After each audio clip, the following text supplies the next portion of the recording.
السلام علیکم ورحمۃ اللہ وبرکاتہ۔ نحمده ونصلی علی رسولہ الکریم، اما بعد فاعوذ باللہ من الشیطان الرجیم، بسم اللہ الرحمن الرحیم، رب اشرح لی صدری ویسر لی امری واحلل عقدۃ من لسانی یفقہوا قولی۔ الحمد للہ العلی الاعلی، خلق فسوى وقدر فهدى، احمده سبحانه واشكره على نعمه التي تترى، لا اله الا الله وحده لا شريك له، له الحمد في الاخرة والاولى۔ تمام قسم کی حمد اللہ کے لیے ہے جو بلند اور سب سے اعلیٰ ہے۔ اس نے پیدا کیا، پھر درست اور ٹھیک ٹھیک بنایا اور اندازہ مقرر کیا اور ہدایت دی۔ میں اللہ سبحانہ وتعالیٰ کی حمد کرتی ہوں اور اس کی ان نعمتوں پر اس کا شکر بجا لاتی ہوں جو اس نے پے در پے انعام فرمائی۔ اللہ کے سوا کوئی معبود برحق نہیں، وہ اکیلا ہے، اس کا کوئی شریک نہیں، اسی کے لیے آخرت میں اور دنیا میں ہر قسم کی حمد ہے۔ تو ہم سب کو کیا کرنا ہے؟ اللہ کی حمد و ثنا بیان کرنی ہے، دل سے الحمدللہ کہنا ہے، کیونکہ جو دل سے اللہ کا شکر ادا کرتا ہے، اللہ کی تعریف کرتا ہے، تو اس کی نعمتوں میں اضافہ ہوتا ہے، اور جو نعمتیں اس کو ملی ہوئی ہیں وہ باقی رہتی ہیں۔ تو آج ہم نے جو حمد کی خاص طور پر، وہ کس بات پر تھی کہ اس نے پیدا کیا، پھر درست اور ٹھیک ٹھیک بنا دیا۔ تو آج کی حمد انسان کی تخلیق سے متعلق ہے۔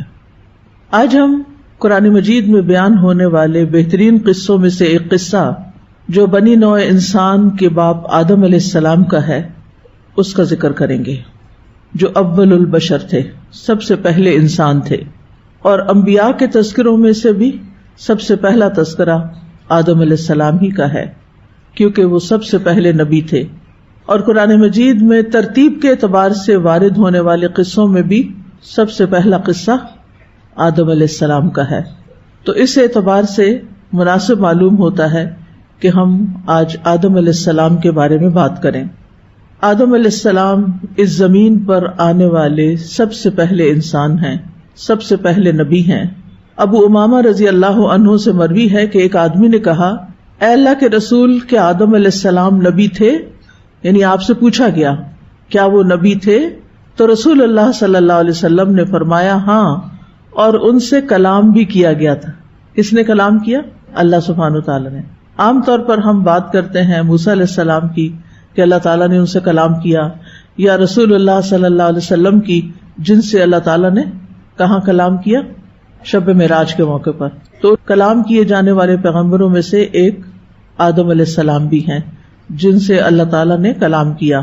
یہ اللہ کے چنے ہوئے نبی ہیں جن کے بارے میں سورۃ آل عمران میں آتا ہے، ان اللہ اصطفیٰ آدم و نوحا و آل ابراہیم و آل عمران علی العالمین۔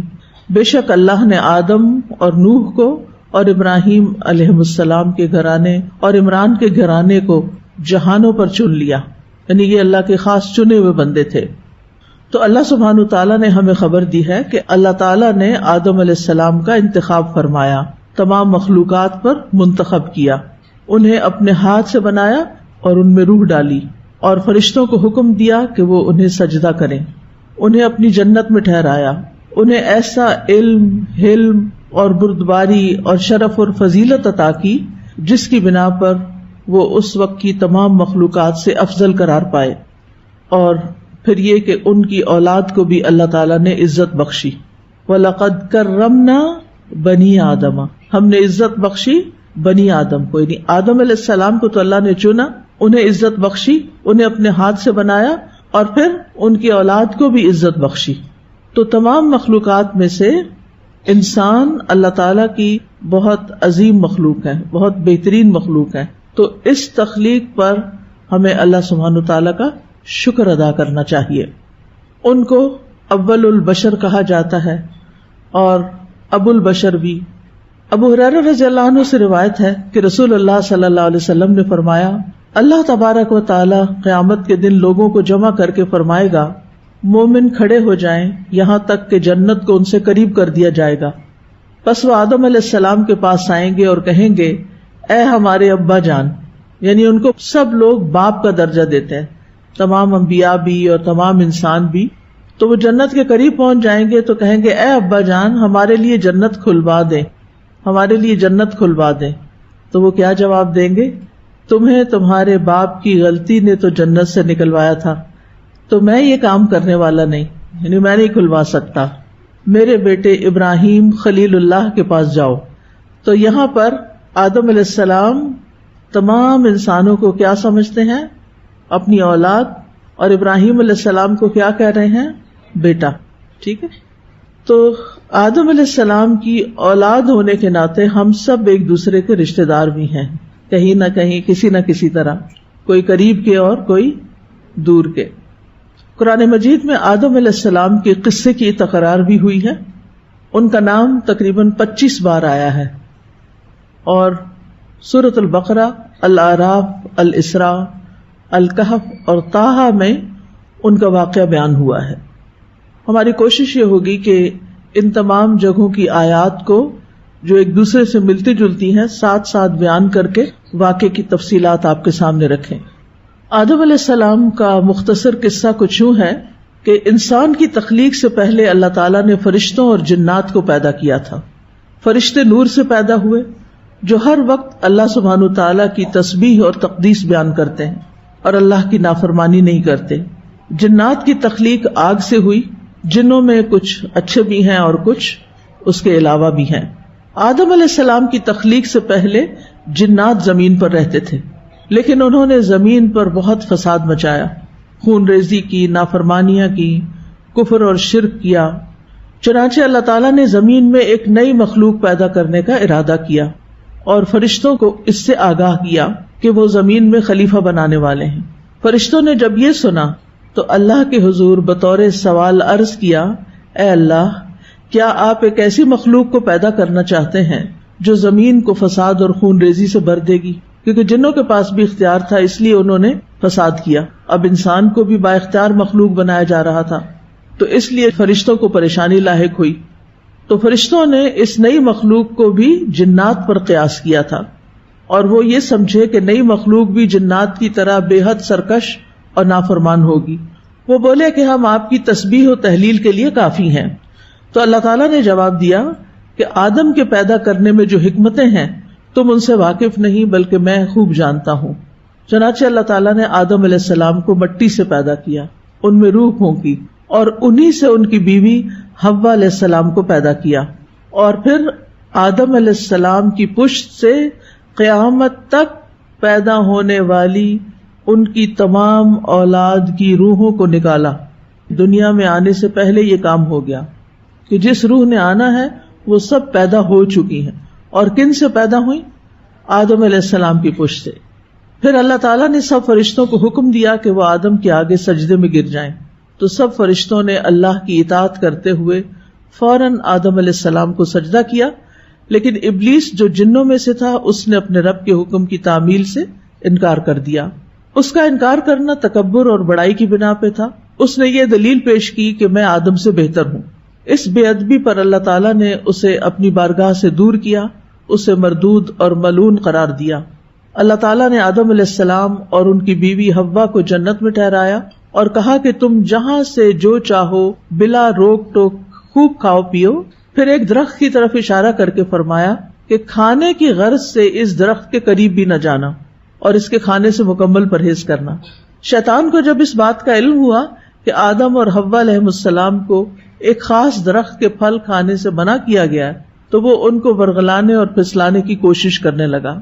آدم علیہ السلام اس کے فریب میں آ گئے اور آدم اور حوا دونوں نے درخت کے پھل کو کھا لیا، جس کے نتیجے میں ان سے جنت کا لباس اتروا لیا گیا.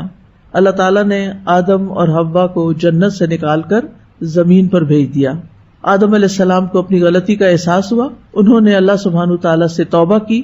اللہ تعالیٰ نے ان کی توبہ قبول کر لی اور انہیں نبوت کے لیے چن لیا، اور آدم اور حوا سے پھر باقی تمام انسانی نسل کو آگے بڑھایا اور زمین پر بسایا. تو یہ ہے مختصراً آدم علیہ السلام کا قصہ اول سے آخر تک، اور یہاں سے نسل انسانی دنیا میں پھر پھیلتی چلی گئی. اب اس قصے کے اندر بہت سے سبق ہیں، بہت سی سیکھنے کی باتیں ہیں، اور چونکہ یہ قصص القرآن ہے اور رمضان کی نسبت سے یہ سیریز شروع کی گئی ہیں، اور رمضان وہ مہینہ ہے جس میں قرآن نازل کیا گیا، شہر رمضان الذی انزل فیہ القرآن. لہٰذا ہم قصہ صرف بطور قصہ نہیں سنائیں گے، بلکہ اس کے ساتھ ساتھ ہم قرآن مجید کی تلاوت بھی آپ کو سنائیں گے، اور پھر ہر آیت سے نکلنے والے سبق بھی، یعنی ایک طرح سے ان آیات میں تدبر بھی ہوگا تاکہ ہم غور و فکر کر سکیں. کتاب انزلناہ الیک مبارک لیدبروا آیاتہ ولیتذکر اولو الالباب. تو آپ انشاءاللہ اپنی عقل استعمال کرتے ہوئے، اولو الالباب ہوتے ہوئے ان آیات میں تدبر کریں گے اور ان سے اپنے لیے سبق لیں گے. ٹھیک ہے انشاءاللہ. تو آئیے ہم پہلے ان آیات کی تلاوت سن لیتے ہیں، پھر ان آیات پر غور و فکر شروع کرتے ہیں. آیت نمبر 30 سے. اور جب آپ کے رب نے فرشتوں سے فرمایا کہ میں زمین میں ایک خلیفہ بنانے والا ہوں، انہوں نے کہا کیا تو اس میں ایسے کو خلیفہ بنائے گا جو اس میں فساد کرے گا اور خون بہائے گا؟ اور ہم تیری تعریف کے ساتھ تسبیح کرتے ہیں اور تیری پاکیزگی بیان کرتے ہیں. فرمایا بے شک جو میں جانتا ہوں وہ تم نہیں جانتے. وَإِذْ قَالَ رَبُّكَ لِلْمَلَائِكَةِ، اور وہ وقت یاد کرو جب آپ کے رب نے ملائکہ سے کہا. اس جو ہے اس کے اندر اذکر چھپا ہوا ہے، جس کا معنی ہے وہ وقت یاد کرو، یعنی پیچھے جاؤ، سوچو، اس وقت میں پہنچو، یعنی اپنے آپ کو اس وقت میں لے جاؤ جب یہ سب کچھ ہو رہا تھا. وہ کیوں؟ کیونکہ جب انسان وہاں تک پہنچ جاتا ہے امیجنیشن میں تو باتیں زیادہ سمجھ میں آتی ہیں. یوں لگتا ہے جیسے اپنی آنکھوں سے سب کچھ ہوتا ہوا دیکھ رہا ہے. کیونکہ اللہ سبحانہ وتعالیٰ نے آدم علیہ السلام کی تخلیق کا ارادہ فرشتوں پر پیش کیا تھا، تو پھر فرشتوں نے جو کچھ کہا اس کا ذکر اس آیت میں کیا گیا ہے. فرشتے اللہ سبحانہ وتعالیٰ کی خاص مخلوق ہیں جو نور سے پیدا ہوئے ہیں، اور ملائکہ ملک کی جمع ہے جو الوکا سے نکلا ہے. الوکا کا معنی ہوتا ہے ارسال کرنا، بھیجنا. تو ملک کو ملک اس لیے کہتے ہیں کہ وہ اللہ تعالیٰ کی طرف سے بھیجا جاتا ہے. کس چیز کے لیے بھیجا جاتا ہے؟ مختلف کاموں کے لیے. تو آپ نے عقیدہ میں ملائکہ کے بارے میں پڑھا ہوگا، ایمان بالملائکہ، کہ ان کے مختلف کام ہیں، اور سورۃ فاطر میں آتا ہے کہ ان کے پروں کی تعداد بھی مختلف ہے، ان کے سائزز مختلف ہیں. تو بہرحال ان کو مختلف کاموں کے لیے ڈپیوٹ کیا جاتا ہے، بھیجا جاتا ہے. اور پھر خاص طور پر وحی الہی کو لانے والے بھی جبریل علیہ السلام ہیں، وہ بھی بھیجے گئے اللہ تعالیٰ کی طرف سے. ایک دفعہ نبی صلی اللہ علیہ وسلم نے خواہش ظاہر کی کہ جبریل علیہ السلام زیادہ کثرت سے آیا کریں ان کے پاس. تو انہوں نے کہا کہ ہم صرف اللہ کے اذن سے ہی آتے ہیں. تو اللہ سبحانہ تعالیٰ ان پر اپنے احکامات نازل کرتے ہیں، مختلف کام ان کو دیتے ہیں، اور یہ بھاگ بھاگ کے کرتے ہیں. اور یہ ایک غیبی جہان سے تعلق رکھنے والی مخلوق ہے، اور ہمیں ان پر ایمان لانا ضروری ہے. اگر کوئی شخص ملائکہ کو نہیں مانتا تو وہ مسلمان نہیں ہوتا. یہ عالم جن و انس کے علاوہ ایک تیسری مخلوق ہے، ان کی مختلف ذمہ داریاں ہیں، مختلف کام ہیں. تو آدم علیہ السلام کی تخلیق کے بارے میں اللہ تعالیٰ نے فرشتوں کو خبر دی. دوسری جگہ پر سورۃ صاد میں فرمایا اذ قال ربک للملائکۃ انی خالق بشرا من طین. یہاں جاعل کا لفظ آیا ہے، وہاں خالق کا لفظ آیا ہے. دونوں جگہ اسم استعمال ہوا ہے. اخلق نہیں کہا، اجعل نہیں کہا. ٹھیک ہے. جاعل، علم بلاغت اور علم لغت میں اسم، یعنی ایک ہوتا نا اسم اور ایک ہوتا فعل، تو یہاں اسم استعمال ہوا جاعل فاعل کے وزن پر. اسم ایک چیز کے ثابت ہونے، یعنی اس چیز کے قائم ہو جانے پر دلالت کرتا ہے. یعنی ان الامر تم وحصل واستقر وثبت وان لم يحدث فعلا.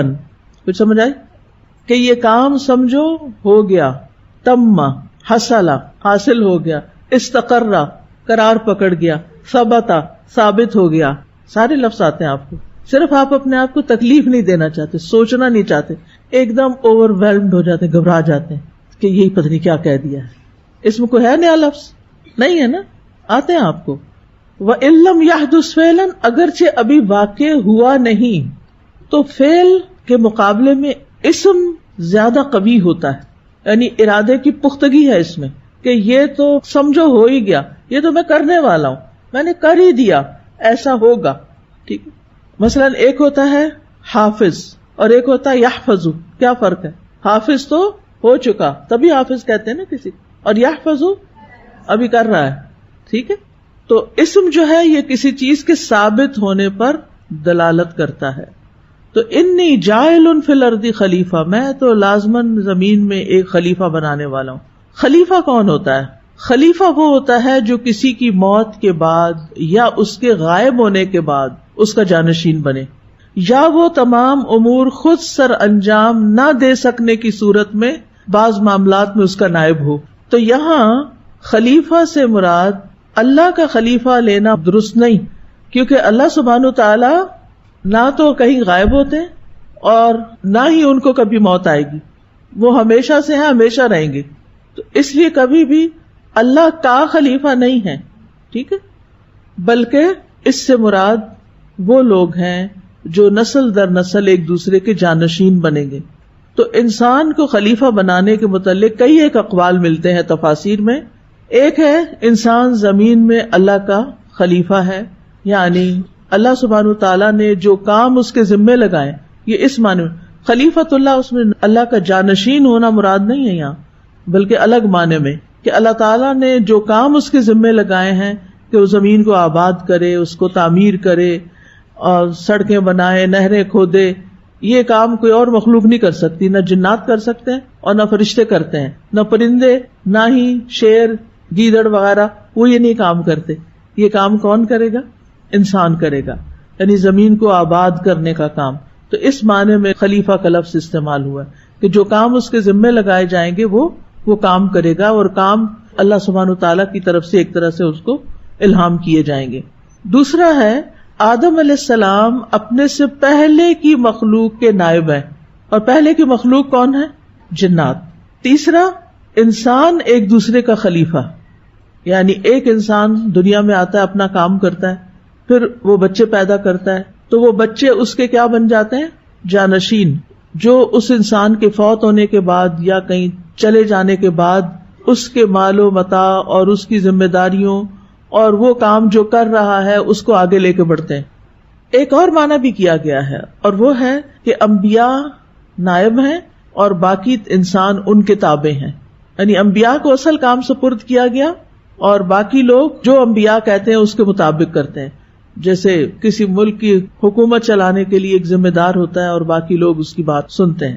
لیکن راجح معنی یہی کیا گیا ہے کہ انسان زمین میں ایک دوسرے کا خلیفہ ہے، جس کی دلیل وہ سورۃ الانعام کی اس آیت سے لیتے ہیں، وَهُوَ الَّذِي جَعَلَكُمْ خَلَائِفَ الْأَرْضِ وَرَفَعَ بَعْضَكُمْ فَوْقَ بَعْضٍ دَرَجَاتٍ، وہی ہے جس نے تمہیں زمین کا جانشین بنایا اور تمہارے بعض کو بعض پر درجوں میں بلندی عطا کی. اسی طرح سورۃ النمل میں بھی آتا ہے، أَمَّن يُجِيبُ الْمُضْطَرَّ إِذَا دَعَاهُ وَيَكْشِفُ السُّوءَ وَيَجْعَلُكُمْ خُلَفَاءَ الْأَرْضِ. تو اب یہ خلیفۃ الارض ہے، یعنی زمین کے اندر اس کو جانشین بنایا گیا ہے. کس کا؟ پچھلی نسل کا. تو کون ہے جو بے قرار کی دعا قبول کرتا ہے جب وہ اس سے دعا کرتا ہے اور تکلیف دور کرتا ہے اور تمہیں زمین کے جانشین بناتا ہے؟ کیا اللہ کے ساتھ کوئی اور الہ بھی ہے؟ بہت کم تم نصیحت پکڑتے ہو. تو اب اس میں آپ دیکھیے کہ آیت کے اتنے سارے حصے میں کیا کیا آ گیا؟ عز آ گیا، رب آ گیا، ملائکہ آ گیا، جاعل کا معنی آ گیا، خلیفہ کا معنی آ گیا. تھوڑی ہی دیر میں آپ نے کتنی ساری باتیں سیکھ لیں اس قصے کے حوالے سے. ٹھیک ہے. قالوا اتجعل فیہا من یفسد فیہا ویسفک الدماء. فرشتوں نے سوال کر دیا. یہ سوال اعتراض نہیں تھا. کیا نہیں تھا؟ اعتراض نہیں تھا، اور نہ ہی انہیں آدم علیہ السلام سے کوئی حسد تھا، بلکہ انسان کی پیدائش کی حکمت معلوم کرنے کے لیے سوال کیا تھا، بات کو سمجھنے کے لیے، ایک چیز کی حقیقت کو جاننے کے لیے. تو اس سے کیا بات سامنے آتی کہ ہمارے سوال کرنے کی جو نیت ہے کسی بھی موقع پر وہ کاؤنٹ کرتی ہے، اس کے مطابق ہمارا اجر ہوتا ہے. ہم سوال کر سکتے ہیں، فرشتوں نے بھی سوال کیا تھا، ہم دین کے معاملات میں بھی سوال کر سکتے ہیں، آیات کی حکمت بھی معلوم کر سکتے ہیں. اللہ تعالیٰ نے جو احکامات ہمیں دیے ہیں ان کے بارے میں ہمیں حق ہے کہ ہم پوچھیں، لیکن اس کے پیچھے نیت کیا ہونی چاہیے کہ ہم اس کو اچھی طرح سمجھ جائیں، اس کی حکمت معلوم کر سکیں، اس کا فائدہ جان لیں تاکہ ہمارا عمل اور آسان ہو جائے. کیونکہ فرشتے ساری کائنات میں اللہ تعالیٰ کے احکامات لے کے آتے جاتے ہیں، تو آبویسلی انہیں انسانوں کے ساتھ بھی ڈیل کرنا تھا، تو انہوں نے وجہ جاننی چاہیے کہ اب یہ مخلوق کیا کرے گی. لیکن دین کے کسی معاملے میں یا کسی آیت پر یا کسی حدیث پر ہمیں اعتراض کرنے کا کوئی حق نہیں، اور اس میں پھر ہمارا انداز بھی ایسا نہیں ہونا چاہیے کہ جس سے اعتراض والی ٹون بھی ہو. یہ بھی بے ادبی میں آتا ہے. یعنی سوال آپ کر سکتے ہیں، اعتراض آپ نہیں کر سکتے. کیوں نہیں کر سکتے؟ واللہ یعلم وانتم لا تعلمون. فساد یعنی قالوا اتجعل فیہا من یفسد فیہا، کہ آپ وہ بنانے جا رہے ہیں جو اس میں فساد کرے گا. فساد ہوتا ہے حد اعتدال سے نکل جانا، استقامت سے نکل جانا. اس کا اپوزٹ اصلاح ہے، یعنی یہ نافرمانی اور گناہ کے ذریعے فساد کرے گا. وَيَسْفِكُ الدِّمَاء، عمومی فساد کے بعد تخصیص، عموم کے بعد تخصیص، یعنی عام بات کرنے کے بعد انہوں نے خاص طور پر ایک فعل کا ذکر کیا، وَيَسْفِكُ الدِّمَاء، کہ خون بہائے گا، یعنی فساد کی آخری حد قتل انسان. اب سوال یہ پیدا ہوتا ہے کہ فرشتوں کو کیسے پتا چلا کہ زمین میں فساد ہوگا؟ دو وجوہات کی بنا پر. ایک تو یہ کہ انہوں نے یہ دیکھا کہ آدم علیہ السلام سے پہلے جو مخلوق زمین پر تھی یعنی جنات، انہوں نے زمین میں بہت فساد کیا تھا، جس کا ذکر سورۃ الحجر میں آتا ہے، وَلَقَدْ خَلَقْنَا الْإِنسَانَ مِنْ صَلْصَالٍ مِّنْ حَمَإٍ مَّسْنُونٍ وَالْجَانَّ خَلَقْنَاهُ مِنْ قَبْلُ مِنْ نَارِ السَّمُومِ. البتہ تحقیق ہم نے انسان کو بدبودار کیچڑ کی کھنکتی مٹی سے پیدا کیا، اور اس سے پہلے یعنی کس سے پہلے؟ انسان سے پہلے جن کو ہم نے آگ کی لپٹ سے پیدا کیا. تو وہ آگ سے پیدا ہوئے تھے، جس کا ذکر قرآن میں آ گیا ہے. تو فرشتوں نے دیکھا کہ جنات نے زمین میں بہت فساد کیا ہے، انہوں نے ان کے حالات دیکھے ہوئے تھے. دوسری بات یعنی انہوں نے کہاں سے سمجھ لیا کہ انسان یہ سب کچھ کرے گا؟ یہ لفظ خلیفہ سے، کہ خلیفہ اس لیے ہوتا ہے کہ وہ جھگڑے ختم کرتا ہے، لوگوں کے درمیان صلح صفائی کرواتا ہے، معاملات کے فیصلے کرتے ہیں. تو انہوں نے اندازہ کر لیا کہ زمین پر بھی پھر دوبارہ جھگڑے فساد ہونے والے ہیں، اسی لیے خلیفہ کی ضرورت ہے. وَنَحْنُ نُسَبِّحُ بِحَمْدِكَ وَنُقَدِّسُ لَكَ، اور ہم آپ کی حمد کے ساتھ آپ کی تسبیح کر رہے ہیں اور آپ کی پاکی بیان کرتے ہیں. یعنی ہم ہمیشہ آپ کی عبادت کرتے ہیں اور کبھی آپ کی کوئی نافرمانی نہیں کی. اور ویسے بھی آپ کو معلوم ہے کہ اللہ تعالیٰ نے انسان کی تخلیق کس مقصد کے لیے کی تھی؟ وَمَا خَلَقْتُ الْجِنَّ وَالْإِنسَ إِلَّا لِيَعْبُدُونِ، عبادت کے لیے. کہ اگر انسانوں کی تخلیق کا مقصد آپ کی عبادت کرنا ہے تو ہم موجود ہیں، ہم دن رات کسی کوتاہی اور اکتاہٹ کے بغیر تیری عبادت میں مشغول رہتے ہیں. تو پھر انسان کی کیا ضرورت ہے؟ یعنی پھر اس نے اور کیا کرنا ہے؟ اب یہاں پر آپ دیکھیں، ایک نسبح کا لفظ ہے اور ایک نقدس. تسبیح کا مطلب عام طور پر لوگوں کو نہیں آتا. تسبیح کا معنی ہوتا ہے کہ ہم آپ کو پاک قرار دے رہے ہیں. نسبح، ہم آپ کو پاک قرار دے رہے ہیں. کس سے پاک قرار دے رہے ہیں؟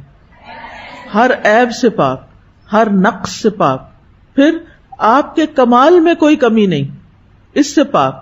اور آپ مخلوقات کی مماثلت سے پاک ہیں، آپ مخلوق جیسے نہیں ہیں. ان تمام چیزوں سے اللہ تعالیٰ کو منزہ اور پاکیزہ قرار دیا جاتا ہے. پھر تسبیح کے ساتھ حمد بھی بیان ہو رہی ہے، خالی تسبیح نہیں. یعنی ہم ایسی پاکیزگی بیان کرتے ہیں جس کے ساتھ حمد بھی ملی ہوئی ہے، کیونکہ تسبیح میں نقص سے پاک قرار دینا ہے اور حمد میں اللہ کے کمال کو ثابت کرنا ہے. یعنی آپ کی تعریف بھی، صرف اتنا نہیں کہ آپ میں عیب کوئی نہیں، بلکہ جواب دینا. آپ کو ساتھ لے کے چلنا چاہتی ہوں اس لیے، ورنہ میں خود ہی بتا دوں آپ کو، پھر آپ عادت سوتے جاگتے سنیں گے. اس لیے کہ بہت اہم چیز ہے. یہ سوال میرے ذہن میں اکثر آتا تھا کہ نسبح بحمدک کا کیوں، ساتھ حمد کیوں ہے؟ تو تسبیح آدھا حصہ ہے اور حمد اس کی تکمیل ہے. تسبیح میں پاک قرار دینا کہ آپ میں کوئی عیب نہیں. اچھا، اب مثال کے طور پر اگر میں یہ کہوں کہ اس گلاس میں کوئی داغ نہیں. تو یہ بھی تعریف ہے کہ یہ صاف ستھرا ہے، لیکن یہ آدھی تعریف ہے. اگر میں یہ کہوں کہ یہ گلاس بہت چمکدار بھی ہے، اس میں کوئی داغ بھی نہیں اور یہ چمکدار بھی ہے، تو ایک طرف اس کی عیب سے نفی کر دی گئی اور دوسری طرف اس کی تعریف بھی کی گئی، تو اس سے پھر پورا کمال ثابت ہوتا ہے. وَنُقَدِّسُ تقدیس. اب ایک طرف تسبیح بھی پاکی بیان کرنا تھا اور اب یہاں تقدیس کا لفظ بھی آ گیا، اس کا معنی بھی پاک کرنا ہوتا ہے. تو تسبیح کہتے ہیں نامناسب چیز کی نفی کرنا، اور تقدیس کہتے ہیں شایان شان چیز کو ثابت کرنا، یعنی آپ پاک ہیں. تسبیح کا مطلب ہے آپ میں عیب کوئی نہیں، اور تقدیس کا مطلب کیا ہے؟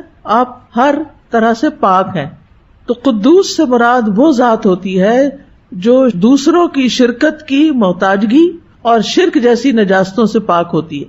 اور پھر یہاں یہ بھی کہا گیا نقدس لک، اور یہ جو لک ہے یہ اس میں لام جو ہے یہ اختصاص کے لیے ہے، یعنی آپ ہی کے لیے، خالصتاً آپ کے لیے. اتنا بھی اگر کہتے نا نسبح بحمدک و نقدس، بات ہو جاتی، لیکن نقدس لک، آپ ہی کی، صرف آپ کی پاکیزگی ہم بیان کرتے ہیں، آپ کی تقدیس بیان کرتے ہیں. اور یہ فرشتوں کی خاص صفت ہے اور یہ فرشتوں کی غذا ہے. وَإِنَّا لَنَحْنُ الْمُسَبِّحُونَ، اور بے شک ہم تو تسبیح کرنے والے ہیں، یعنی اپنے کاموں کے ساتھ ساتھ وہ کیا کرتے ہیں؟ تسبیح کرتے رہتے ہیں. تو آپ بھی فرشتے بن جائیں، ذرا اپنے کاموں کے ساتھ ساتھ تسبیح بھی کیا کریں، ذکر بھی کیا کریں. کچھ فرشتے اللہ تعالیٰ کا عرش اٹھائے ہوئے ہیں، ہر وقت اٹھائے ہوئے ہیں، کام میں لگے ہوئے ہیں، لیکن اس کے ساتھ ساتھ کیا کرتے ہیں؟ تسبیح کرتے ہیں، دعائیں بھی کرتے ہیں. الذین یحملون العرش ومن حولہ یسبحون بحمد ربہم ویؤمنون بہ. اچھا، آپ میں سے کس کس کو عادت ہے روٹی پکاتے ہوئے تسبیح کرنے کی؟ الحمدللہ کچھ لوگوں کے ہاتھ کھڑے ہوئے ہیں. باقی ہاسٹل کے لوگ ہوں گے، ان کو کبھی پکانے کی ضرورت ہی نہیں، ان کو تو من و سلوہ ملتا ہے. لیکن ان کی اور بہت سی ڈیوٹیاں ہیں، وہ صفائی ستھرائی کا کام کافی کرتے رہتے ہیں. تو جب آپ اپنے کمرے کو صاف کریں، اپنے ہاسٹل کو صاف کریں، تو ساتھ ساتھ آپ نے کیا کرنا؟ تسبیح.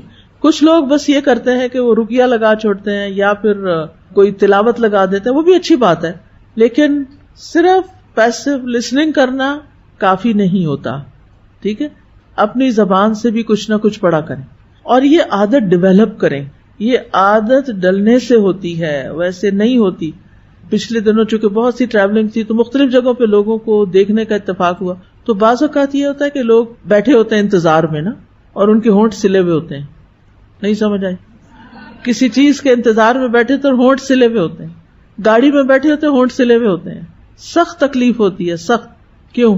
کہ ان کو پتہ ہی نہیں کہ اس وقت ان کے پاس کیا کچھ کمانے کا کتنا بڑا موقع ہے. ایک دفعہ الحمدللہ کہنے سے میزان بھر جاتا ہے، تو بیٹھے بیٹھے کتنی دفعہ آپ میزان بھر سکتے ہیں، اور یہ کل کو بہت کام آنے والا ہے. لیکن ہم اس کی پرواہ نہیں کرتے.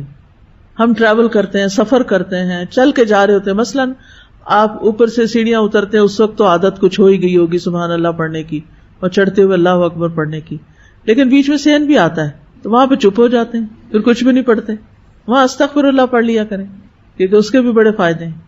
ہمارے بہت سے کاموں میں رکاوٹ ہمارے گناہوں کی وجہ سے ہوتی ہے، اس لیے ہم سب کو کثرت سے استغفار کی ضرورت ہوتی. آدم علیہ السلام سے اللہ تعالیٰ ناراض ہوئے تو انہوں نے کیسے منایا؟ استغفار کر کے. اللہ تعالیٰ نے ان کو چن لیا. یعنی بعض اوقات انسان سے ایسی غلطی ہو جاتی ہے یا پاسٹ میں ایسے گناہ کر کے آیا ہوتا ہے کہ وہ اس کو کبھی کبھی ہانٹ کرتے رہتے ہیں، اس کی پنچنگ ہوتی رہتی ہے، میں نے یہ غلط کیا تھا. بس حل یہی کہ جس وقت شیطان پریشان کرے فوراً استغفار شروع کر دیں، اور اللہ تعالیٰ معاف کرنے والا ہے. اور نہ صرف یہ کہ معاف کرنے والا ہے بلکہ چن لینے والا ہے. ٹھیک ہے نا؟ اللہ تعالیٰ ہماری طرح نہیں ہے کہ اگر کسی نے ماضی میں کوئی غلطی کر دی ہمارے ساتھ یا کسی کے ساتھ، یا اس سے کوئی غلطی ہو گئی، ہم اس کو معاف نہیں کرتے. ایسا ہی ہے نا؟ یا اس کو جتائیں گے یا اس کے بارے میں بری سوچیں گے. ایسا نہیں کرنا چاہیے.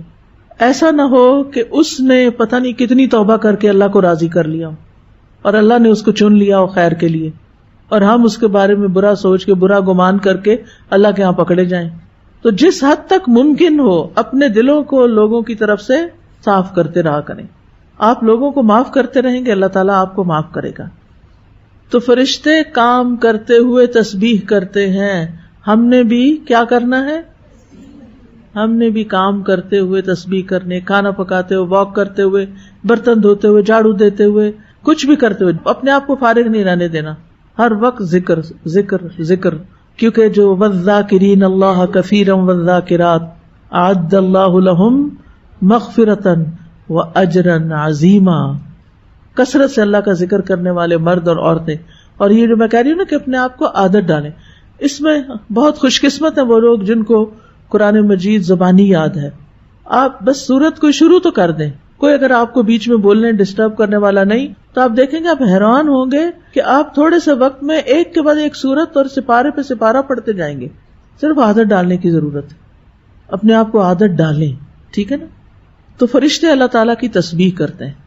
ابو ذر کہتے ہیں کہ رسول اللہ صلی اللہ علیہ وسلم سے سوال کیا گیا کون سا کلمہ افضل ہے؟ آپ نے فرمایا جسے اللہ نے اپنے فرشتوں کے لیے یا ان سمیت اپنے تمام بندوں کے لیے منتخب فرمایا. سبحان اللہ و بحمدہ، یہ پسندیدہ کلمات میں سے. اور وہ بھی حدیث آتی نا کلمتان حبیبتان الی الرحمن ثقیلتان فی المیزان خفیفتان علی اللسان. وہ کون سے؟ یس، سبحان اللہ و بحمدہ سبحان اللہ العظیم. تو اللہ تعالیٰ نے ان کو کیا جواب دیا؟ قال انی اعلم ما لا تعلمون. بس مختصر سا جواب کہ خلیفہ مقرر کرنے کی ضرورت اور مصلحت کو میں جانتا ہوں، تم نہیں سمجھ سکتے، تم نہیں جانتے.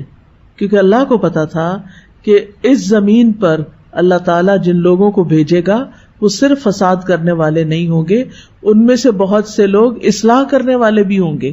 انبیاء ہوں گے، صدیقین ہوں گے، شہداء ہوں گے، صالحین ہوں گے، مقربین ہوں گے، سابقین ہوں گے، متقین ہوں گے، متوکلین ہوں گے، مؤمنین ہوں گے، مسلمین ہوں گے.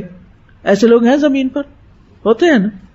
تو پھر فرشتوں کو جو خوف تھا یا فکر تھی وہ دور ہو گئی. اچھا، اب جب اللہ تعالیٰ نے یہ فرما دیا کہ میں جانتا ہوں جو تم نہیں جانتے، تو کیا فرشتوں نے پھر آگے کوئی اور آبجیکشن کیا؟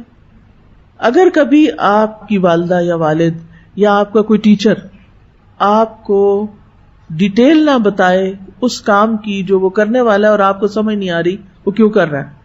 مثلاً آپ کہیں جا رہی ہیں اور آپ کا بچہ آپ سے پوچھتا ہے آپ کہاں جا رہی ہیں، اور آپ اس کو بتانا نہیں چاہتے اور آپ اس کو یہ کہتے ہیں مجھے معلوم ہے جہاں بھی میں جا رہی ہوں. تو یہ نہ جھوٹ ہوگا، ٹھیک ہے نا.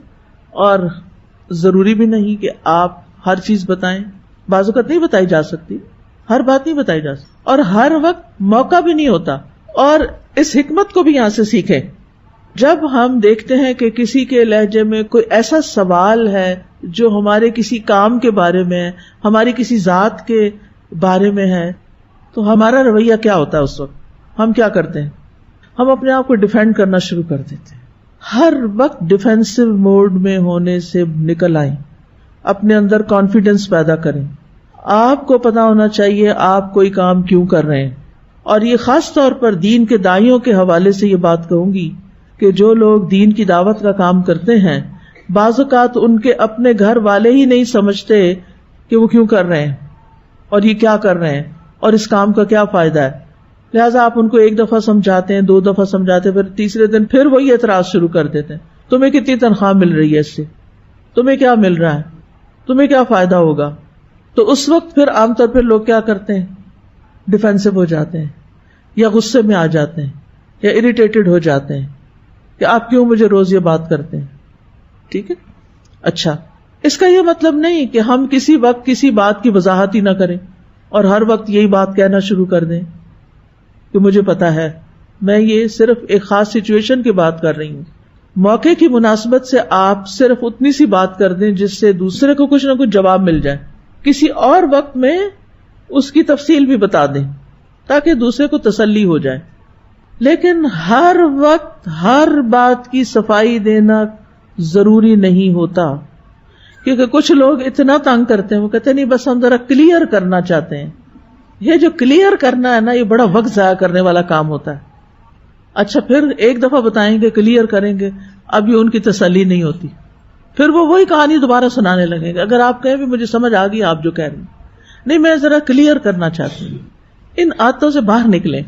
آپ کا بہت بڑا ہم و غم یہ ہونا چاہیے کہ آپ نے اپنے وقت کو بچانا ہے. گفتگو مختصر کیا کریں, باتیں کم کیا کریں, لغویات سے دور رہیں. والذین هم عن اللغو معرضون, اور اس وقت کو بچا کر کچھ قرآن حفظ کر لیں, کچھ دعائیں یاد کر لیں, کوئی اچھی کتاب پڑھ لیں, کسی کے کام آ جائیں, کچھ سنوار لیں. میں نے یہ دیکھا کہ جو لوگ بہت باتیں کرتے ہیں نا, وہ اکثر اپنے کاموں کو بھول جاتے ہیں. ان کو اہم کام بھول جاتے ہیں. ان کی کاموں کی طرف کوئی توجہ نہیں ہوتی, ان کے کاموں میں ایکسیلنس کا لیول بھی نہیں ہوتا, کیونکہ ان کی ساری توجہ کس پہ ہوتی ہے؟ فضول باتیں کرنے پر, جن کا کوئی مقصد نہیں. کیونکہ باتیں کر کر کے وہ اپنے آپ کو خوش کرتے رہتے ہیں. ٹھیک ہے, باتیں کر کے انسان اپنے غم بھلا سکتا ہے, ہر انسان کی زندگی میں کچھ چیلنجز ہوتے ہیں, لیکن ان کا حل یہ نہیں کہ آپ فضول باتیں کر کے اپنا اور دوسروں کا وقت ضائع کر کے اپنے غم بھلائیں. کچھ لوگ فون پہ آپ کو پکڑ لیتے ہیں, کچھ ٹیکسٹ کر کر کے آپ کو تنگ کرتے ہیں. ایسے سب جنوں کو قابو کریں. مجھے پتا کیا چیز بہت ڈراتی ہے, میں سوچتی ہوں کہ جب موت کا وقت آئے گا اور اس وقت اگر میں یہ کہوں کہ میری ساری جمع پونجی زندگی کی آپ لے لیں, سب کچھ لے لیں, مجھے 5 منٹ اور دے دیں کہ میں کچھ اللہ کا ذکر کر لوں, معافی مانگ لوں, توبہ کر لوں, کوئی صدقہ خیرات کر لوں, دیں گے مجھے؟ 1 سیکنڈ بھی نہیں دیں گے. اور ابھی میرے پاس ڈھیروں سیکنڈز ہیں, ڈھیروں منٹس ہیں, ڈھیروں گھنٹے ہیں, دن ہیں, میں کیوں نہیں ان کو استعمال کرتی؟ ہر لمحے کے لیے فکر مند ہوا کریں کہ اس کو میں نے کہاں استعمال کرنا ہے. اور اس کے لیے صرف کرنے کے کام نہیں, چھوڑنے کے کام بھی سوچیں. مجھے اپنی زندگی سے کیا کچھ نکال دینا چاہیے تاکہ میں اس کی جگہ زیادہ امپورٹنٹ کام کر سکوں. کون سے کام ایسے ہیں جو میرے علاوہ کوئی اور بھی کر سکتا ہے؟ وہ دوسرے کر رہے ہیں, مجھ سے بہتر کر سکتے ہیں, مجھے وہ کرنا چاہیے جو وہ نہیں کر سکتے. زندگی کو گنوائیں نہیں, اپنے آپ کو ضائع مت کریں, کسی دھوکے میں نہ رہیں کہ یہ جوانی ہمیشہ رہے گی اور یہ طاقت ہمیشہ رہے گی اور یہ وسائل ہمیشہ رہیں گے. ہمیں اگلے لمحے کا نہیں پتا ہمارے ساتھ کیا ہونے والا ہے. لہٰذا جن کاموں کی آپ کو حسرت ہے نا, ایک حسرت میں نے سب میں دیکھی ہے, اگرچہ اس کو پورا کرنے کے لیے کوئی خاص کوشش نہیں ہوتی, کاش ہم حافظ قرآن ہوتے. یہ اکثر لوگوں کو میں نے قریب سے دیکھا ہے, سنا ہے. آپ دعا کریں ہم بھی حفظ کر لیں. صرف ہماری دعاؤں سے آپ نہیں کرنے والے جب تک آپ خود سنجیدہ فیصلہ نہیں کرتے, کیونکہ ما ہوا بالہزل, یہ کوئی کھیل تماشے کی چیز نہیں, یہ ایک سنجیدہ معاملہ ہے. اس کے لیے آپ کو سنجیدگی اختیار کرنی ہے, اس کے لیے آپ کو اپنا وقت نکالنا ہے. لہذا کیا کرنا ہے؟ فضول چیزوں کو زندگی سے باہر نکالنا ہے, وقت ضائع کرنے والے لوگوں سے بچ کے رہنا ہے, اور ایسے لوگوں کا ساتھ اختیار کرنا ہے جو اپنے وقت کو بہترین طریقے سے استعمال کرتے ہوں. ان کے پاس رہ کے سیکھیں وہ کرتے کیا ہیں. قال انی اعلم ما لا تعلمون. اس وقت اللہ تعالیٰ نے بس اتنی بات کہہ کے بات ختم کر دی کہ میں جانتا ہوں جو میں کرنے والا ہوں. آپ بھی جو کچھ کر رہے ہیں اس کے بارے میں آپ کو پتا ہونا چاہیے آپ کیوں کر رہے ہیں. مثلاً یہ کورس کر رہے ہیں, کیوں کر رہے ہیں؟ اس لیے کہ امی نے بھیج دیا تھا, زبردستی چھوڑ گئی تھی, اس لیے کہ کوئی اور کام نہیں تھا تو میں نے کہا چلو یہی کر لیتی ہوں, فارغ وقت ہے. کیوں کر رہی؟ اور اس کے کرنے کے بعد میں نے کیا کرنا ہے, آگے کی ابھی سے سوچ کے رکھیں. یہ نہیں کہ وہ جو پنجابی میں کہتے ہیں نا, ویڑے آئی جنج تو ونو کڑی دے کن. کیا مطلب اس کا؟ کہ جب بارات آ جائے تو وہ کانٹے پہنانے ہوتے ہیں نا دلہن کو, تو وہ تو سوراخ ہی کوئی نہیں ہے, جلدی سے سوراخ کرو. اب وہ بیچاری کا حال کیا ہوگا؟ کانوں سے بھی خون بہ رہا ہوگا, اور پھر وہ کانٹے جو پہن کے جائے گی تو بخار بھی ضرور چڑھے گا. تو اس لیے پہلے سے پلان کریں, آگے کیا کرنا ہے, کل کیا کرنا ہے, اگلے سال کیا کرنا ہے, اس کے بعد کیا کرنا ہے. اگر نہیں کریں گے پیچھے رہ جائیں گے. انی اعلم ما لا تعلمون. اور کبھی کبھی جب لوگ بڑی تنقیدیں کریں نا تو یہ جملہ یاد رکھیں, انی اعلم ما لا تعلمون, مجھے پتا ہے جو میں کر رہی ہوں. کچھ لوگ ہوتے ہیں نا, ان کو بس تنقید کا شوق ہوتا ہے, کچھ نہ کچھ سچ جھوٹ ملا کے کوئی نہ کوئی نیکی کما رہے ہوتے ہیں اپنے خیال میں. انی اعلم ما لا تعلمون. تو اس آیت سے جو باتیں ہم نے سیکھی وہ یہ کہ اللہ سبحانہ وتعالیٰ نے کلام کیا فرشتوں سے. اللہ تعالیٰ کلام کرتے ہیں, اللہ تعالیٰ بات بھی کرتے ہیں اور اس کا کلام علم اور حکمت پر مبنی ہوتا ہے. پھر اس میں انسان کی عزت اور شرف کا بیان ہے کہ اللہ نے اس کو بنایا. پھر اسی طرح انسان کی تخلیق کے بارے میں ایک غلط نظریے کا بطلان بھی ہے، اور وہ کیا ہے؟ ارتقاء کا نظریہ، کہ انسان بطور انسان نہیں پیدا ہوا بلکہ حیوانات کے مختلف چھوٹے بڑے طبقات سے گزر کر ایوالو ہو کر موجودہ انسانی شکل اس نے حاصل کی. پھر پتہ نہیں کئی ہزار سال سے وہ آگے کیوں نہیں بڑھا. انسان سے کچھ اور بننا چاہیے تھا، کیونکہ ایوولوشن رکنی تو نہیں چاہیے تھی نا. بہرحال انسان کو بہترین ساخت پر اللہ نے بنایا، انسان کو عزت دی، اور پھر انسان کو جس پرپس کے لیے پیدا کیا جا رہا ہے وہ بھی واضح کر دیا. چونکہ یہ ایک عظیم کام تھا اس لیے پہلے سے فرشتوں کو اطلاع دی گئی کہ یہ ہونے جا رہا ہے. ٹھیک ہے. اور پھر کائنات میں انسان کی حیثیت کیا ہوگی وہ بھی بتا دی.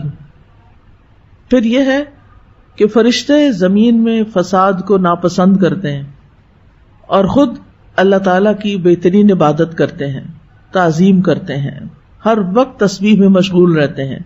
یسبحون اللیل والنہار لا یفترون، تھکتے ہی نہیں، کرتے ہی رہتے ہیں. فرشتوں کی تسبیح ایسے ہی ہے جیسے ہم سانس لیتے ہیں. ہم سانس لینے سے رکتے ہی نہیں، نہ سوتے نہ جاگتے، ایک لمحہ بھی ہم نہیں چھوڑتے جب ہم سانس یا اندر نہ کر رہے ہوں یا باہر نہ کر رہے ہوں. تو اسی طرح جیسے ہمارا سانس چل رہا ہے نا، فرشتوں کی تسبیح چلتی رہتی ہے. وہ نہ کھاتے ہیں نہ پیتے ہیں، نہ شادی نہ تجارت نہ زراعت، وہ صرف اور صرف اپنی ڈیوٹی پوری کرتے ہیں جو ان کو دی جاتی ہے اور ساتھ تسبیح کرتے رہتے ہیں. اس سے تسبیح کی فضیلت کا بھی پتہ چلتا ہے. اللہ تعالیٰ فرماتے ہیں وَسَبِّحُوهُ بُكْرَةً وَأَصِيلًا، صبح و شام اس کی تسبیح بیان کرو. لہٰذا صبح ایک تسبیح سبحان اللہ و بحمدہ کی اور ایک شام کو ضرور کر لیا کریں. اس سے یہ بات بھی پتہ چلتی ہے کہ اگر انسان اپنی نیت درست رکھے اور نیت درست کر کے اپنے پسندیدہ ترین کام کو دوسروں سے شیئر کر لے تو اس میں کوئی حرج نہیں. فرشتوں نے جو ان کا بہترین کام ہے کیا؟ تسبیح، اپنی اس صفت کو بیان کیا. یہ کوئی تکبر نہیں تھا، کوئی بڑائی کی بات نہیں تھی. مثلاً اگر آپ کوئی اچھا کام کرنا جانتے ہیں اور کسی کو ضرورت ہو تو آپ وہاں ذکر کر سکتے ہیں کہ میں یہ کام جانتی ہوں، میں آپ کی ہیلپ کر سکتی ہوں. اس میں کوئی بڑائی کی بات نہیں ہے، یعنی کوئی بری بات نہیں ہے. بس دکھلاوا اور فخر جتانا مقصود نہیں ہونا چاہیے. نبی صلی اللہ علیہ وسلم نے فرمایا تھا میں اولاد آدم ہوں اور کوئی فخر کی بات نہیں. لیکن اگر اس میں انسان یہ کہے کہ میں بہت پاک انسان ہوں یا بڑا نیک انسان ہوں تو اس سے منع کیا گیا. جھوٹی تعریفیں بھی اپنی نہیں کرنی چاہیے اور اس کے ساتھ ساتھ اپنی پاکی نہیں بیان کرنی چاہیے. فلا تزکوا انفسکم هو اعلم بمن اتقى. پھر یہ کہ فرشتے غیب نہیں جانتے، فرشتوں کے پاس جزوی علم ہے اور اللہ کا علم کامل ہے. اور آخری سبق اس میں یہ ہے کہ انسان اگر مخلوقات میں سے کسی تخلیق کی حکمت نہ جان سکے تو سر تسلیم خم کر دے. ما خلقت ھذا باطلا سبحانک. بعض اوقات ہم صرف پرندے ہی دیکھتے ہیں تو ہم سوچتے ہیں پتہ نہیں یہ کیوں بنے، ان کا کیا کام ہے، ان کی کیا حکمت ہے. بعض اوقات زمین کے اندر ہم کیڑے مکوڑے دیکھتے ہیں، زمین کھودتے ہیں تو اندر سے کچھ چیزیں نکلنے لگتی ہیں. پتھروں میں، پہاڑوں میں، درختوں میں، جنگلوں میں طرح طرح کی مخلوقات ہیں. اور اب تو آپ دیکھیں کہ سوشل میڈیا کے دور میں اور پھر مختلف ایسی ایجنسیز ہیں، ایسی کمپنیز ہیں کہ جو نئی نئی چیزیں نکال کے، آپ ناسا کی ویب سائٹ پہ جائیں، آپ نیٹ جیو پہ جائیں، آپ مختلف جگہوں پہ انسٹاگرام پہ یا ویسے ویب سائٹس پہ آپ دیکھیں تو حیران ہوں گے کہ کیا کیا تخلیقات سامنے آ گئی جو آج سے 10 سال پہلے بھی لوگوں کو پتہ ہی نہیں تھا ان کا. سمندر کی مخلوقات کو دیکھیں تو اس میں طرح طرح کی چیزیں ہیں. تو اس وقت دل میں ضرور خیال آتا ہے نا کہ پتہ نہیں یہ کیوں بنی، کیا کرتی ہے، اس کا کیا کام ہے، اس کا کیا مقصد ہے. تو اگر ہمیں مقصد نہیں پتا کسی کی تخلیق کا تو ہمیں کیا کرنا چاہیے؟ اللہ نے کسی مقصد سے ہی بنایا، اللہ کو پتا ہے اس نے اسے کیوں بنایا. آدم علیہ السلام کی تخلیق کے بارے میں چند باتیں اور بھی ضروری ہیں کرنا. پہلی بات تو یہ کہ آدم علیہ السلام کو مٹی سے پیدا کیا گیا اور قرآن مجید میں ہی مٹی کے مختلف اوصاف بیان ہوئے ہیں. سب سے پہلے تراب مٹی کو کہتے ہیں نا، ڈسٹ کو. ان مثل عیسیٰ عند اللہ کمثل آدم خلقہ من تراب ثم قال له کن فیکون. بے شک عیسیٰ علیہ السلام کی مثال اللہ کے نزدیک آدم کی مثال کی طرح ہے کہ اسے تھوڑی سی مٹی سے بنایا، پھر اسے فرمایا ہو جا تو وہ ہو گیا۔ تو آدم علیہ السلام کیسے پیدا ہوئے؟ مٹی سے پیدا ہوئے، لیکن کلمہ کن بھی، اور حدیث سے پتہ چلتا ہے کہ اللہ تعالیٰ نے ان کا ڈھانچہ اپنے ہاتھ سے بنایا تھا۔ ٹھیک ہے، ابھی میں آگے وہ حدیث ریفرنس کے ساتھ آپ کو بتاؤں گی۔ اب آپ دیکھیں کہ آج کے ہمارے بچے کتنے کنفیوز ہوتے ہیں، اور یہیں سے بگاڑ شروع ہو جاتا ہے جب انسان یہ سمجھتا ہے کہ میں تو خود سے خود ہی بن گیا ہوں، ایوالو کرتے کرتے، اللہ نے مجھے نہیں بنایا، اور وہ اللہ کا انکار کر دیتے ہیں۔ تو جب کبھی آپ بچوں کو یا کسی کو بھی آدم علیہ السلام کا قصہ سنائیں تو ان کی تخلیق کا جو عمل تھا اس کو بھی ضرور بیان کریں کہ وہ کیسے پیدا ہوئے۔ تو پہلی چیز کیا؟ تراب تھی، سب سے پہلے تراب لی گئی، پھر طین۔ اذ قال ربک للملائکۃ انی خالق بشرا من طین، یہ سورۃ صاد کی آیت ہے۔ جب تیرے رب نے فرشتوں سے کہا کہ بے شک میں تھوڑی سی مٹی سے ایک بشر بنانے والا ہوں، اب جو تراب تھی اس میں پانی ڈلا تو وہ طین بن گئی۔ ٹھیک ہے، اگلا مرحلہ آ گیا۔ پھر سورۃ الحجر میں آتا ہے وَلَقَدْ خَلَقْنَا الْإِنسَانَ مِنْ صَلْصَالٍ مِنْ حَمَإٍ مَسْنُونٍ، اور البتہ تحقیق ہم نے انسان کو بدبودار سڑے ہوئے کیچڑ کی کھنکتی مٹی سے پیدا کیا۔ ٹھیک، یعنی وہ گیلی مٹی کو چھوڑ دیا گیا، حتیٰ کہ اس میں کیا پیدا ہو گیا؟ بو پیدا ہو گئی، لیس پیدا ہو گئی۔ پھر سورۃ الرحمن میں آتا ہے خلق الانسان من صلصال کالفخار، اس نے انسان کو بجنے والی مٹی سے پیدا کیا جو ٹھیکری کی طرح، جیسے گھڑا وغیرہ ہوتا ہے نا، اس میں سے آواز آتی ہے اگر آپ اس کو ٹکوریں، یعنی اس طرح۔ تو عربی زبان میں خشک مٹی کو تراب کہتے ہیں، گیلی مٹی کو طین کہتے ہیں، مدت تک پڑی رہے اور سیاہ ہو جائے تو حما کہتے ہیں، اور بدبو آنے لگے تو حمائن مسنون کہتے ہیں، خشک ہو کر کھن کھن بجنے لگے تو سلسال کہتے ہیں، اور مسنون کا ایک معنی یہ بھی ہے جس کی تصویر بنائی گئی ہو، اور مسنون کا ایک معنی ملائم اور نرم بھی ہے۔ تو آدم علیہ السلام کی پیدائش کی ترتیب یہاں سے پتہ چلتی ہے کہ سب سے پہلے اللہ تعالیٰ نے پوری زمین سے مٹی لی، اور پھر پانی ڈالا، اور پھر چھوڑ دیا، اور وہ لیسدار ہو گئی، کالی سیاہ ہو گئی، اس میں بو آنے لگی، اور پھر اس کو ڈھانچے کی شکل میں بنایا گیا، اور ڈھانچہ سوکھ کر کھن کھن بجنے لگا۔ اس کے بعد اس میں روح پھونکی گئی۔ تو زمین کی مٹی کے مختلف رنگ ہیں۔ اگر آپ ٹریول کریں نا تو ایون پاکستان کے اندر بھی مختلف پہاڑوں کے رنگ مختلف ہیں، مٹی کے رنگ بھی مختلف ہے، کہیں یلو مٹی ہے سنہری رنگ کی، کہیں لال مٹی ہے، کہیں براؤنش جیسے ہمارے ہاں عام طور پہ پائی جاتی ہے، کہیں ڈارک کلر ہے، کہیں لائٹ کلر ہے۔ تو رسول اللہ صلی اللہ علیہ وسلم نے فرمایا آدم علیہ السلام 3 طرح کی مٹی سے بنائے گئے، 3 طرح کی مٹی سے، سیاہ، سفید اور سرخ۔ ایک اور حدیث میں آتا ہے مسند احمد کی، اللہ عز و جل نے آدم کو ایک مٹھی مٹی سے پیدا کیا تھا جو اس نے ساری زمین سے اکٹھی کی تھی، ایک مٹھی مٹی سے پیدا کیا جو ساری زمین سے اکٹھی کی گئی۔ یہی وجہ ہے کہ بنی آدم زمین ہی کی طرح ہیں، کچھ سفید ہیں، کچھ سرخ ہیں، کچھ سیاہ فام ہیں، کچھ اس کے درمیان، اس طرح کچھ خبیث ہیں، کچھ عمدہ ہیں، کچھ نرم ہیں، کچھ غمگین ہیں، اور کچھ ان کے درمیان، یعنی مزاج کے اعتبار سے بھی فرق ہے ان میں۔ پھر یاد رکھیے ایک اور روایت میں آتا ہے کہ اللہ تعالیٰ نے، یہ عبداللہ بن عمر کہتے ہیں، یعنی کہ صحابی کا قول ہے اور امام مجاہد سے مروی ہے کہ اللہ نے 4 چیزوں کو اپنے ہاتھ سے پیدا کیا، عرش، قلم، آدم اور جنت عدن۔ پھر تمام مخلوقات سے کہا ہو جا تو وہ ہو گئی، یعنی باقی ساری مخلوق کو کن کہہ کے پیدا کیا۔ اب یہاں پر یہ جو آدم اور جنت اور یہ عرش وغیرہ ہیں، جنت کی ایک اور جگہ پہ یہ وضاحت آتی ہے جنت عدن کے بارے میں کہ ایک اینٹ سونے کی رکھی، ایک چاندی کی رکھی، اور مسک کی کستوری کا گارا، اور اس طرح اللہ تعالیٰ نے اپنے ہاتھ سے جنت عدن کو بنایا۔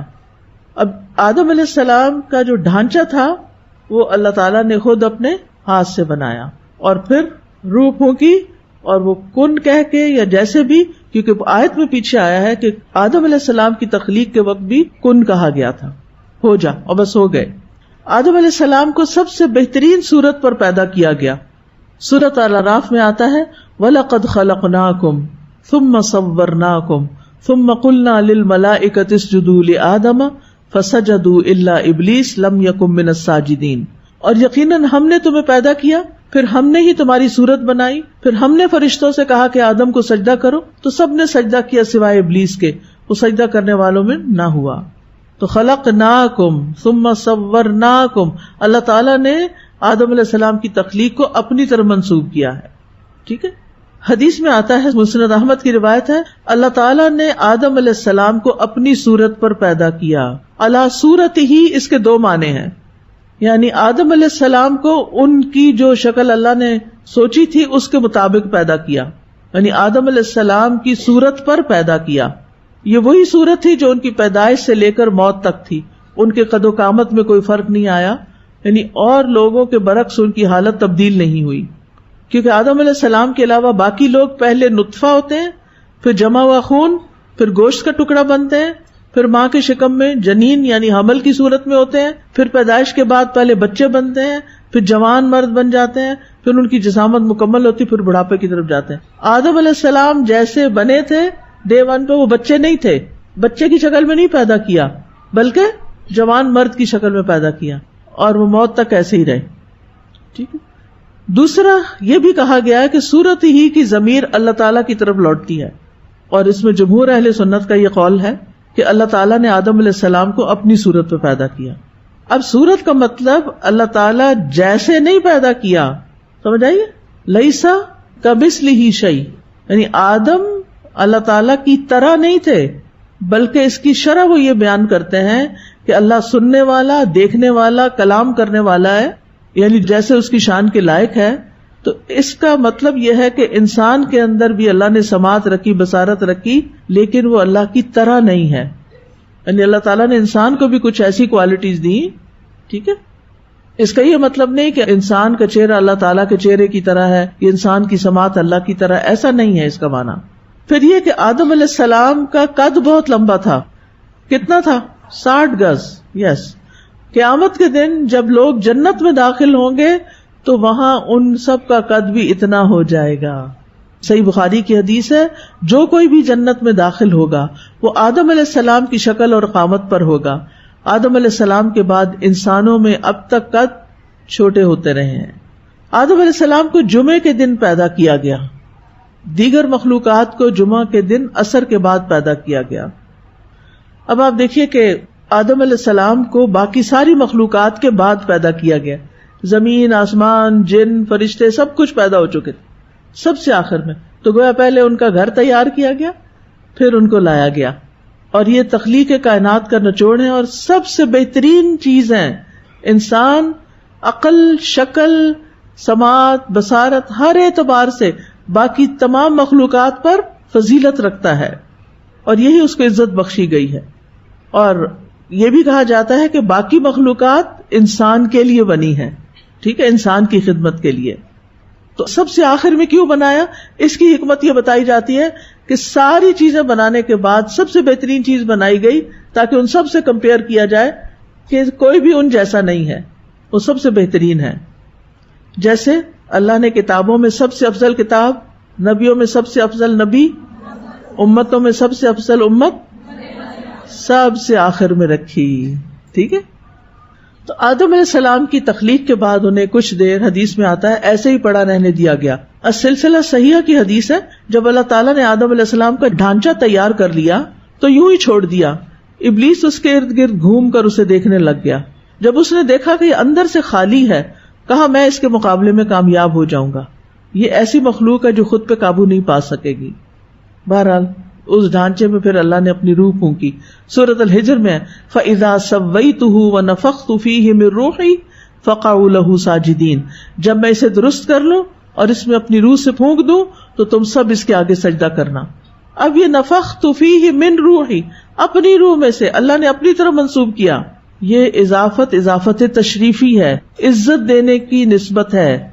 اس کا یہ مطلب نہیں کہ اللہ کے روح کا کوئی حصہ ہے ہم، اس طرح تو شرک ہو جاتا ہے، ٹھیک ہے، کیونکہ اللہ کی طرح تو کوئی چیز نہیں، اور ہر چیز اللہ ہی کی ہے نا، زمین اللہ کی، آسمان اللہ کا، روح بھی اللہ کی، اور اس میں سے اللہ تعالیٰ نے انسان کے اندر پھونکا۔ سورۃ سجدہ میں آتا ہے ثم سواہ ونفخ فیہ من روحہ، اللہ نے اسے درست کیا اور اس میں اپنی ایک روح پھونکی. جب اللہ تعالیٰ نے آدم علیہ السلام میں روح پھونکی تو حدیث میں آتا ہے وہ ان کے سر تک پہنچی تو وہ چھینکے اور الحمدللہ رب العالمین کہا. اللہ تعالیٰ نے جواباً یرحمک اللہ کہا. اور پھر یہی ہمارے لیے بھی حکم ہے، اس لیے اس میں بخل نہ کریں. اور پھر یہ بھی ہے کہ یہ انہیں الہام کیا گیا تھا کہ وہ الحمدللہ کہیں چھینک آنے پر. اور مخلوق کی تخلیق کے وقت اللہ تعالیٰ نے اپنی کتاب میں لکھا تھا ان رحمتی تغلب غضبی، میری رحمت میرے غضب پر حاوی ہے. آدم علیہ السلام کو پیدا کرنے کے بعد فرشتوں کے پاس بھیجا گیا تھا کہ ان کو سلام کرو اور جو وہ جواب دے اسے غور سے سنو، وہی تمہارا اور تمہاری اولاد کا سلام ہوگا. تو آدم علیہ السلام نے فرشتوں کے پاس جا کر السلام علیکم کہا. انہوں نے کہا السلام علیکم ورحمۃ اللہ. یہ رحمت اللہ کا لفظ فرشتوں نے اپنے پاس سے ایڈ کیا. پھر یہ کہ آدم علیہ السلام سے ہی ان کی بیوی کو پیدا کیا گیا. یا ایھا الناس اتقوا ربکم الذی خلقکم من نفس واحدۃ وخلق منها زوجہا. اے لوگو ڈرو اپنے رب سے جس نے تمہیں ایک جان سے پیدا کیا اور اسی سے اس کا جوڑا بنایا. ٹھیک ہے، حدیث میں آتا ہے جب اللہ تعالیٰ نے آدم علیہ السلام کو پیدا کیا تو انہیں مٹی اور پانی سے پیدا کیا اور حوا علیہ السلام کو ان کی چھوٹی پسلی سے پیدا کیا. پھر آدم علیہ السلام سے تمام انسانوں کی تخلیق ہوتی ہے. وَهُوَ الَّذِي أَنشَأَكُم مِّن نَّفْسٍ وَاحِدَةٍ. پھر یہ بات بھی یاد رکھیے کہ قیامت تک آنے والی تمام روحیں پیدا کر دی گئی ہیں. یہ سنن ترمذی کی روایت ہے. روحیں لشکر کی طرح ہیں، جس نے وہاں ایک دوسرے کو پہچانا یہاں آ کے بھی پہچانتا ہے اور ایک دوسرے سے محبت کرتے ہیں، اور جو وہاں نہیں پہچان سکی وہ یہاں بھی ایک دوسرے سے بیگانہ رہتی ہیں. یہ بات بھی یاد رکھیے کہ آدم علیہ السلام سے نیک اور بری روحیں نکلی. اور پھر یہ ہے کہ اللہ تعالیٰ نے اپنی مخلوق کو اندھیرے میں پیدا کیا، پھر اسی دن ان پر نور ڈالا. جس پہ وہ نور پڑ گیا وہ ہدایت پا گیا، جسے وہ نور نہ ملا وہ گمراہ ہو گیا. پھر یہ کہ سب انسان آدم کی اولاد ہیں، لہذا کیا کرنا چاہیے؟ سب کے ساتھ اچھا معاملہ، کسی کو جانتے ہو یا نہ جانتے ہو سلام کرتے جایا کریں. آدم علیہ السلام کو ان کی تمام اولاد دکھائی گئی. اللہ تعالیٰ نے اولاد آدم سے عہد بھی لیا تھا. وہ عہد کون سا تھا؟ عہد الست. الحمدللہ کہ آپ کو تو بہت اچھی طرح پتا ہے. آج کے لیے اتنا ہی کافی ہے. یہ آدم علیہ السلام کی تخلیق سے متعلق بات ہے کہ کس طرح پیدا ہوئے. جزاکم اللہ خیرا. سبحانک اللہم و بحمدک اشہد ان لا الہ الا انت استغفرک و اتوب الیک. السلام علیکم و رحمۃ اللہ وبرکاتہ.